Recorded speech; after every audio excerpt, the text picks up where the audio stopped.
from the sound perspective, it would be the body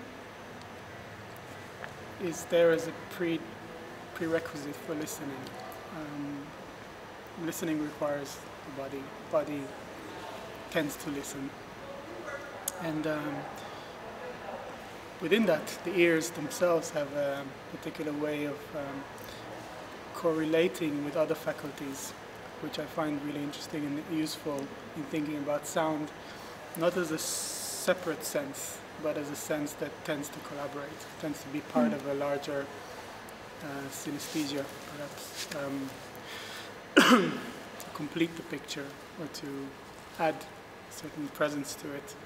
And so yeah, thinking about listening and ideology is also within the wider kind of world of senses, of the senses, and how subjectivity is constructed through the senses, and how it's also possible to make changes, to transform.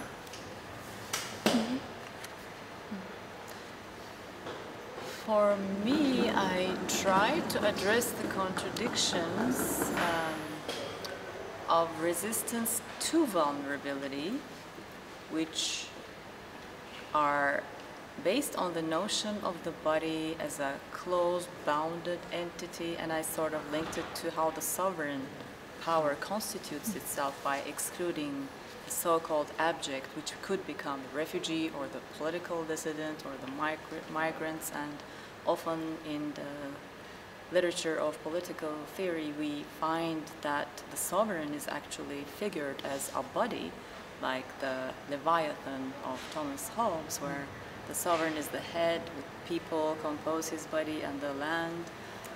So there is a very strong link between sovereignty and the body in terms of constructing them as very bounded entities, which always includes violence. Like every sovereignty is a practice of boundary building through violence, which involves a resistance to vulnerability in the sense of a body being open and porous and receptive, open, acting, but also acted on.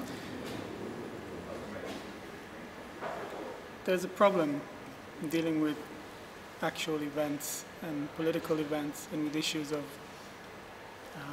power, agency, vulnerability as well, when they are associated with and placed issues, so issues to do with particular contexts. And that's sort of, well, do we use it in our work? Is it material? Can we use it? Is it ethical? Is it problematic? And maybe the problem is exactly the point that we want to use, the problematic issue. I mean, but it doesn't have to necessarily be about that. So for me, it's a debate I'm constantly having, how to quantify specificity, contextual specificity, and the need to have a statement which goes beyond the context. Take the picture out of the frame and make it into a signifier for something broader. One of my questions, as I presented in the talk, is how to keep on dancing in times of horrorism.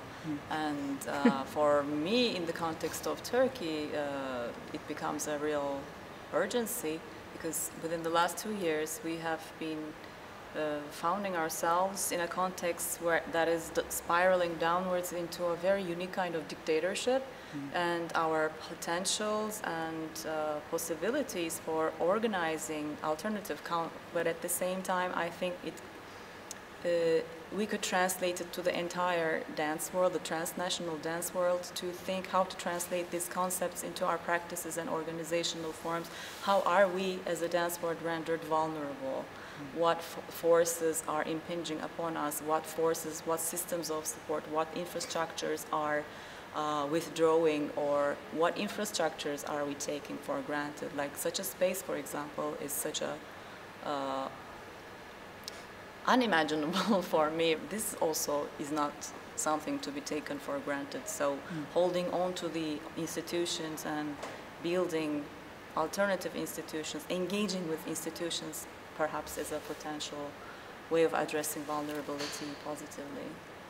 It's growing part of my art practice is research. And the examples and databases that are formed in the research become, even if I don't go and do the gesture of editing them or imposing a certain narrative on them or doing something artistic with them, it's kind of similar, I think, to institutional issues. Somehow there's a kind of change. And of course, when it comes to the question of what can we do, what can artists do, of course we need to address them from our sensibilities without falling into the trap of like social work or as if seeking some political justification to what we are doing, which might entail the culturalization of massive social, ecological, and political problems. So I think we should be careful in that sense. And I think we should always redefine and contest the notions of culture that are circulating around in cultural policy discourses of the European Union, for example, which often implies culture in the sense of a capital C. And it is, of course, important to create spaces of encounter, hybrid spaces, gray spaces. Cultural exchange is very important, but what kind of culture? Because culture is not necessarily good. It's exactly the site of tension and struggle at the moment. If we consider culture in the larger sense of the term, including its anthropological definition as a way of life and not only the arts and civilization in its highest form of sense,